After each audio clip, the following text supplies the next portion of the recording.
નમસ્કાર દોસ્તો, સુપરફાસ્ટ તાજા સમાચારમાં તમારું સ્વાગત છે। દેશ, દુનિયા અને ગુજરાતના તાજા, મોટા અને સૌથી મહત્વપૂર્ણ સમાચાર જાણીએ તે પહેલા તમે ચેનલમાં નવા હોય તો ચેનલને જરૂરથી સબસ્ક્રાઇબ કરીને વિડીયોને લાઇક કરી દેજો।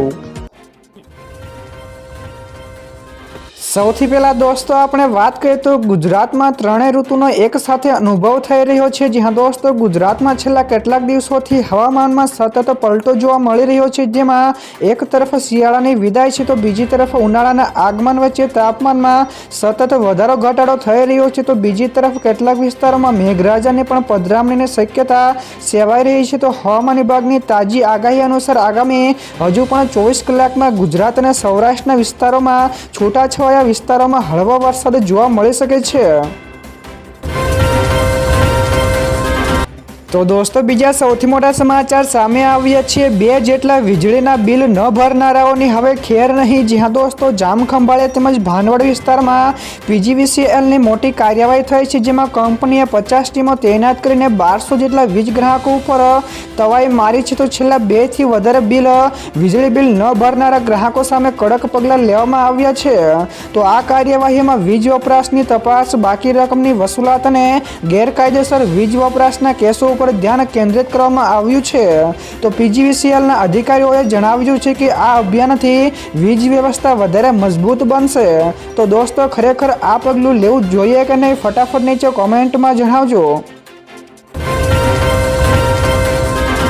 તો દોસ્તો, ત્યાર પછી આગળ વધુ એક સૌથી મોટા સમાચાર મળ્યા છે। વીજીઆરસીમાં પ્રવાસન ઇન્ફ્રાસ્ટ્રક્ચર માટે 1527 કરોડ રૂપિયાના કરાર થયા છે। જી હા દોસ્તો, ગુજરાતમાં vibrant Gujarat regional conference zone wise યોજાઈ હતી, જેમાં કચ્છ અને સૌરાષ્ટ્ર ઝોનની કોન્ફરન્સમાં રાજકોટમાં યોજાઈ હતી, જેમાં વડાપ્રધાન નરેન્દ્ર મોદી પણ ઉપસ્થિત રહ્યા હતા। તો વિધાનસભામાં આ કોન્ફરન્સ અંગે ચર્ચાઓ પણ થઈ હતી અને પ્રવાસન ઇન્ફ્રાસ્ટ્રક્ચર માટે રૂપિયા 1527 કરોડના કરાર થયા છે।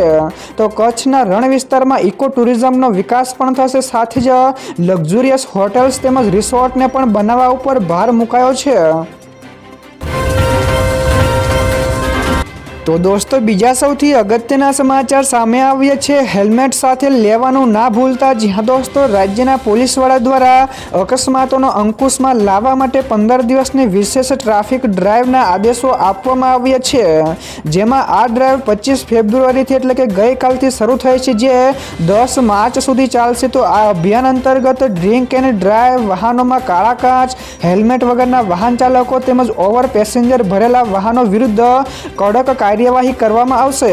તો નિયમોનું ઉલ્લંઘન કરનાર ચાલકો પાસેથી દંડ વસૂલીને કાયદેસરની કાર્યવાહી હાથ ધરવામાં આવશે।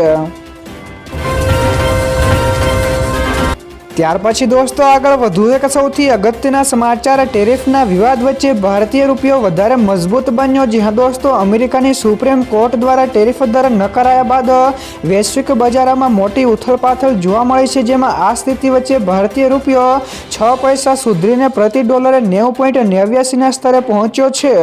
તો ગઈકાલે BSE સેન્સેક્સ 558 પોઈન્ટ વધીને 82,784 ઉપર રહ્યો, જ્યારે નિફ્ટી 25,581 ના સ્તરે રહ્યો હતો। તો આંતરરાષ્ટ્રીય બજારમાં બ્રેન્ટ ક્રૂડનો ભાવ 1.37% ઘટીને $71.74 પ્રતિ બેરલ નોંધાયો છે।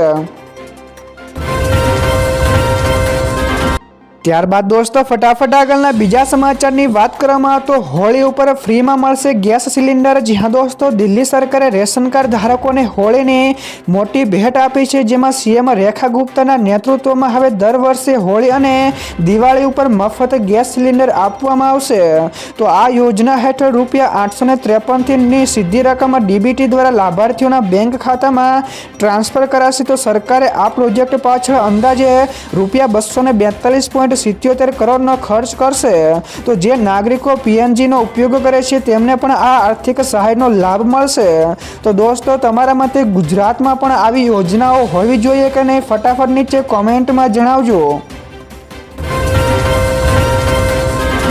તો દોસ્તો બીજા સૌથી મહત્વપૂર્ણ સમાચાર સામે આવ્યા છે સોમનાથથી આમ આદમી પાર્ટીની ખેડૂત યાત્રાનો શંખનાદ। જી હા દોસ્તો, આમ આદમી પાર્ટીએ સોમનાથ મહાદેવના આશીર્વાદ સાથે 13 દિવસીય ખેડૂત યાત્રાનો પ્રારંભ કર્યો છે, જેમાં પરિવર્તન લાવો ખેડૂત બચાવના નારા સાથે આ યાત્રા 8 જિલ્લાના ગ્રામ્ય વિસ્તારોમાં ફરી અને ખેડૂતોને પ્રશ્નો ઉઠાવશે। તો આ અભિયાન દ્વારા યુવા નેતા પ્રવીણ રામ 108 દિવસની જેલ બાદ રાજકારણમાં પુનઃ એકવાર પ્રવેશ કરી રહ્યા છે। તો આ યાત્રાનું સમાપન 8 માર્ચે ગાંધીનગરમાં વિશાળ જનસભાની સાથે જ થશે। તો દોસ્તો ત્યાર પછી આગળ વધુ એક સૌથી મહત્વપૂર્ણ સમાચાર મળ્યા છે। જંગલેશ્વરમાં શાંતિપૂર્ણ રીતે કામગીરી પૂર્ણ થઈ છે। જી હા દોસ્તો, રાજકોટના જંગલેશ્વર વિસ્તારમાં તંત્ર દ્વારા હાથ ધરવામાં આવેલા સૌરાષ્ટ્રનું સૌથી મોટું મેગા ડિમોલિશન ઓપરેશન શાંતિપૂર્ણ રીતે પૂર્ણ થઈ ગયું છે। તો આ આક્રમક કામગીરીમાં આજી નદીના પટ તેમજ ટીપી રોડ ઉપરથી અંદાજે 1500 કરતાં વધારે જેટલા ગેરકાયદેસર બાંધકામોને ધ્વસ્ત કરવામાં આવ્યા છે।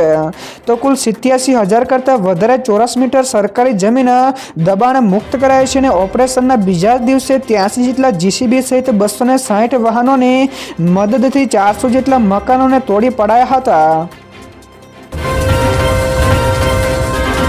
ત્યાર પછી દોસ્તો આ સિવાયના બીજા સમાચારની ઝડપથી વાત કરવામાં આવે તો મેટ્રો ફેઝ 2માં ગિફ્ટ સિટીથી આઈઆઈટી સર્કલને મળી મંજૂરી। જી હા દોસ્તો, કેન્દ્રીય કેબિનેટે ગિફ્ટ સિટીથી લઈને આઈઆઈટી સર્કલ એટલે કે શાહપુર સુધીના 3.33 કિલોમીટર લાંબા મેટ્રો રૂટને મંજૂરી આપી છે, જેમાં ₹1067.35 કરોડનો ખર્ચે બનનારા આ રૂટ ઉપર 3 એલિવેટેડ સ્ટેશનો હશે અને કામગીરી 4 વર્ષમાં પૂર્ણ થશે।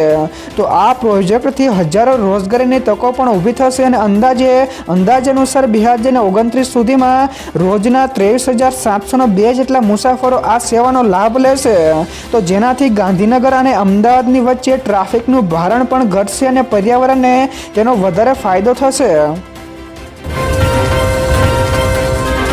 તો દોસ્તો બીજા સૌથી મોટા સમાચાર સામે આવ્યા છે। 125% ટેરિફ તો ભારતને લાગ્યો મોટો ઝટકો। જી હા દોસ્તો, અમેરિકાએ ભારત, ઇન્ડોનેશિયા અને લાઓસથી આયાત થતા સોલાર સેલ તેમજ પેનલ્સ ઉપર 150%ની ભારે કાઉન્ટર વેલિંગ ડ્યુટી લગાડી છે। તો અમેરિકી કોમર્સ ડિપાર્ટમેન્ટનો દાવો છે કે આ દેશોની કંપનીઓને સરકાર તરફથી સબસિડી મળે છે, જેના કારણે તેઓ સસ્તો માલ વેચીને અમેરિકી ઉદ્યોગોને નુકસાન પહોંચાડે છે। તો આ નિર્ણય સ્થાનિક મેન્યુફેક્ચરિંગ અને અબજો ડોલર્સના રોકાણને પણ સુરક્ષિત રાખવાનો પ્રયાસ કરવામાં આવ્યો છે। તો દોસ્તો ત્યાર પછી આગળ વધુ એક સૌથી મોટા સમાચાર મળ્યા છે। આ રાજ્યનું નામ બદલાઈ ગયું છે। જી હા દોસ્તો, વડાપ્રધાન નરેન્દ્ર મોદીના નવા કાર્યાલય સેવા તીર્થ ખાતે મળેલી પ્રથમ કેબિનેટ બેઠકમાં કેરળ રાજ્યનું નામ બદલીને કેરલમ કરવાના પ્રસ્તાવને મંજૂરી આપવામાં આવી છે। તો સાથે જ રાજ્ય સરકારના લાંબા સમયની માંગણી સ્વીકારતા આ ઐતિહાસિક નિર્ણય પણ લેવામાં આવ્યો છે, જે નોંધનીય છે કે કેરળમાં એપ્રિલ અથવા તો મે મહિનામાં વિધાનસભાની ચૂંટણીઓ યોજાવાની શક્યતા છે। તે પૂર્વે જ આ પગલું લેવામાં આવ્યું છે અને કેરળનું નામ બદલીને કેરલમ કરવામાં આવ્યું છે। તો દોસ્તો બીજા સૌથી અગત્યના સમાચાર સામે આવ્યા છે। બિટકોઇનમાં મોટું ગાબડું તો 50% સુધી તૂટ્યો। જી હા દોસ્તો, દુનિયાની સૌથી મોટી ક્રિપ્ટોકરન્સી બિટકોઇનમાં સતત ઘટાડો જોવા મળી રહ્યો છે, જેમાં ગયા વર્ષે ઓક્ટોબરમાં $1,26,000ની સર્વોચ્ચ સપાટી બનાવ્યા બાદ બિટકોઇન હવે તેની કિંમતથી લગભગ 50% સુધી તૂટીને $62,000 ઉપર ટ્રેડ થઈ રહ્યો છે। તો ક્રિપ્ટોના નિષ્ણાંતોના મતે વહેલ એટલે કે મોટા રોકાણકાર દ્વારા કરવામાં આવેલી ભારે વેચાયેલા માલને કારણે બજારમાં આ કડાકો આવ્યો છે, જેનાથી નાના રોકાણકારોમાં ભય એટલે કે ચિંતાનો માહોલ છે। ત્યાર પછી દોસ્તો આગળ વધુ એક સૌથી અગત્યના સમાચાર, ટ્રમ્પનો નવો ટેરિફ મુશ્કેલીમાં મુકાઈ શકે છે। જી હા દોસ્તો, ટ્રમ્પ પ્રશાસને ટ્રેડ એક્ટ ઓફ 1974ની કલમ 122 હેઠળ 15%ના નવા ટેરિફ લગાવ્યા છે। તો સુપ્રીમ કોર્ટ દ્વારા અગાઉના કટોકટીના પગલાંને રદ કર્યા પછી આ નવો માર્ગ અપનાવ્યો છે। જોકે ગીતા ગોપીનાથ જેવા અર્થશાસ્ત્રીઓ માને છે કે અમેરિકા હાલમાં કોઈ પેમેન્ટ કટોકટીનો સામનો કરી રહ્યું નથી, તો જે આ કલમ લાગુ કરવા માટેની મુખ્ય શરત છે. તો આથી નિષ્ણાંતોના મતે આ 15% ટેરિફનો નિર્ણય ફરી એકવાર કોર્ટમાં કાનૂની પડકારોનો સામનો કરી શકે છે. ત્યાર પછી દોસ્તો આગળ વધુ એક સૌથી અગત્યના સમાચાર મળ્યા છે. મહીસાગરના નળ સે જલ કૌભાંડમાં આવી મોટું અપડેટ. તો વાસ્મો કર્મચારી વૈભવ સંઘાણીની ધરપકડ થઈ છે. જી હા દોસ્તો, મહીસાગરમાં રૂપિયા 123 કરોડના નળ સે જલ કૌભાંડમાં તપાસ વેગ પકડી રહી છે. જેમાં વડોદરા CID ક્રાઇમ બ્રાન્ચે વાસ્મો યુનિટના કર્મચારી વૈભવ સંઘાણીની ધરપકડ કરી છે. તો વૈભવ મહીસાગર જિલ્લાની વાસ્મો કચેરીમાં ફરજ બજાવતા હતા. તો આ કૌભાંડમાં પાણી પુરવઠા યોજનામાં ગેરરીતિઓ તેમજ આર્થિક અનિયમિતતાઓનો આક્ષેપો લાગ્યા છે. તો CID ક્રાઇમે તપાસ શરૂ કરી છે અને અન્ય સંડોવાયેલા લોકોની પણ ભૂમિકા અંગે તપાસ ચાલુ છે.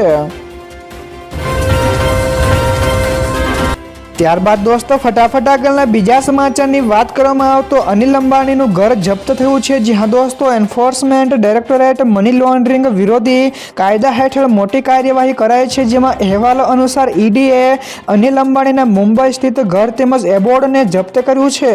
તો જપ્ત કરાયેલ ઘરની કિંમત અંદાજે રૂપિયા 3,716 કરોડ હોવાનો અંદાજ મનાય છે. તો 23 ફેબ્રુઆરીના રોજ બોમ્બે હાઈકોર્ટે છેતરપિંડીની કાર્યવાહીના સંદર્ભમાં તેમના તેમજ રિલાયન્સ કોમ્યુનિકેશન લિમિટેડના બેંક ખાતાઓ ફ્રીઝ કરવાના આદેશને પણ રદ કરીને અનિલ અંબાણીને મોટો ઝટકો આપ્યો છે અને તેમનું ઘર જપ્ત કર્યું છે.